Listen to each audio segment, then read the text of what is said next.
Alright, what's good guys? So, it is the weekend, it's about 12 o'clock. I've got a slightly warm double brown. Fucking bang on. During the week I was down here, I welded some patches in the floor.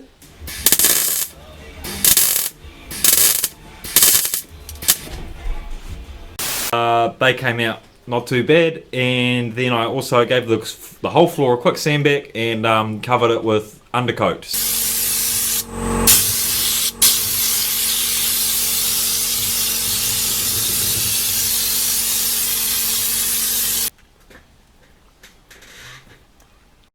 So it's all looking pretty sweet. So there's the after product. So as you see, it looks pretty fucking sweet. Let's put me double brown down.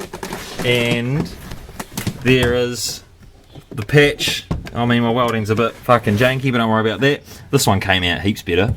And I also had to weld the brace that holds the driver's seat down.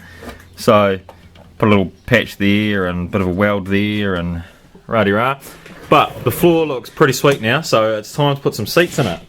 The seats I've got are these fucking ugly ass brown ones. So those ones are out of the Hilux when I first got it, because that one had brown interior.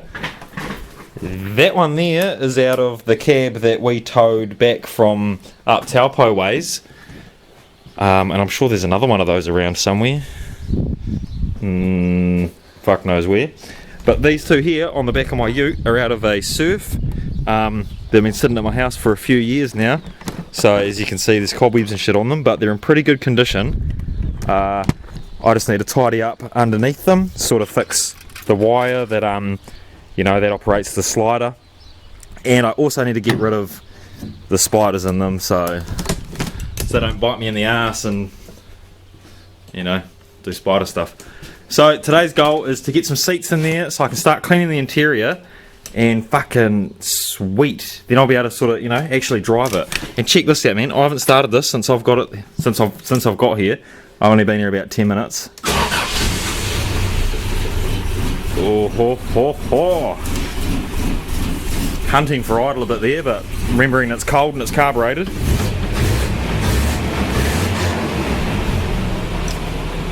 Sweet. Listen to that fucking thing purr. So I'm going to have to cut the, well I don't have to, but I definitely have to. Why isn't my camera in focus? What a fucking piece of shit. So there's certainly still lots to do, but we're getting close, It'll be nice to have seats in it too, because then I can start to, like I said, I can clean out the interior, I can then look at putting a head unit in it, I can then put in the CB radios that I've got for it, got this sweet Momo steering knob for it. There also should be, where the fuck is it? Ah, there it is. One of these forklift knobs, so that'll get bolted to the steering wheel and it'll just be fucking sick. So for now, I need to get those seats off the back of my ute, tidy underneath of them up and get the spiders off them and bolt them into the Hilux. Also need to put my tail light lenses in, and we need to do something about this tailgate. So the reason I never painted this tailgate, I'll open it for you. It doesn't have a handle, it doesn't open very well. The reason I never painted the tailgate is because the hinges are completely rusted out on both sides. The tailgate's literally holding on when it's opened by these, so the tailgate's fucked. It's actually like real straight, like it's tidy. It's a bit rusty, but like yeah, the hinges are completely rusted out off it, so she's shagged. So what I was going to do is, whether people are feeling it or not, was the same sort of situation as the tailgate on the ute. So we'll sand it back, make it all rusty, put a spoiler on it or something, just normal rolling coal down under shit. Right, this has been an absolute shit show. I'm like three warm double browns deep. Might be 4, I'm not sure. Bit hazy. And I'm just having a fucking nightmare. So I've got one seat in there, bolted in sweet ass. Now I'm not sure if this cab, when we brought this cab, the cab we cleaned up and all that, I'm not sure if it came with a passenger seat in it, but I can't find a passenger seat for it. Now I've got the brown Hilux seats that came out of the rusty cab, which is the original Hilux I had. Would you believe those seats don't fit this cab? The rails are 300 from front bolt to rear bolt, maybe 350. These bolts are like 460. So I've been fucking with that seat and that seat and oh hello that seat and that seat and that seat there. Fuck my life, right? So I've still got, I cut this cab up. Now I've still got the floor, so I came out here to measure the bolt holes to see what was going on, and sure enough, they're fucking different. Why would Hilux, why would Toyota do that? I mean, to make money on cars, or to make money for car dealers, to make money for car manufacturers, everything needs to be remotely the same, interchangeable, you know, mass production, build it the same, you can use that seat and this and that and this, and that certainly goes for Hiluxes and, you know, the same cars. Like, I would imagine most other Ford Courier seats would fit in my Courier. Same situation with this. I imagine most other Hilux seats, or even Surf seats, of the same era would all fit in this, but it turns out they don't. So like I was saying, I was looking for the original seat that came in this cab. I can't find it anywhere. I can't even remember if it came with a passenger seat. Pretty sure it did, but maybe I've thrown it away already. Fuck, I don't know. So what I'm going to have to do, because I do have a seat that'll fit it, well, I've got a seat that'll fit the front, and then like I said, it's too short at the back. You can actually see the scratch marks where the back bolt wants to be. Where's my finger on the... yeah, there. So what I've just done is I've put the seat in, I bolted it to the front, and then I just marked with a vivid where the rear holes are, and I'm just going to have to drill a hole in the floor. Sort of sucks, but it's kind of the only option I've got at the moment. So I'm just going to drill a couple of holes on the rear mounts of the seat, bolt it through the floor, and then the holes that won't be used, the factory holes, those holes down there by the cab mounts, I'm just going to throw some bolts in them, so at least the holes are filled so you won't really notice it, and fuck.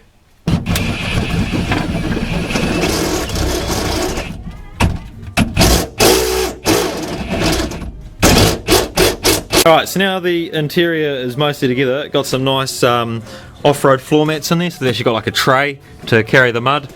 No point in giving them a clean before I put them in there, because as soon as this thing drives out the driveway, there'll be mud in it. So I'm going to back it out the shed now and blow the inside of it out, because there's still cobwebs and heaps of shit in there. No, so I haven't bled the clutch yet either, so my foot's hard on the clutch, and so need to do a bit of a shutter off, hook reverse, crank her up. Now we're in reverse. Alright, this might be the first time it's been out of the shed on camera. So I've backed it out of the shed a couple of times prior to this, but that was just with me sitting on a bucket inside there. So now it's got seats in it, it's drivable. I just need to blow the interior out and give the clutch a bleed up, and also the brakes. The reason for that is when we took the body off, the cab off the chassis, obviously you had to disconnect all the lines that connected from chassis to cab, that being hydraulic lines and all that. And I still haven't, I've connected them all back together obviously when we recabbed it, but I've never bled it. So alright, so giving it a blowout. Rear seat looks still a bit manky. Definitely going to need a seat cover for that, but there's no cobwebs all through the roof anymore. And the dashboard actually looks pretty sweet, so it's in good nick, which is good. Yeah, so we still need seat covers for the front and the rear, but you know, $50 super cheap, that'll sort that out. Alright, now that I've got it back inside, and the interior's, you know, nice and clean, it's livable, she's running like a gem. Next thing I'm going to do is I'm going to I'm going to bleed the clutch, because yeah, the clutch needs bleeding.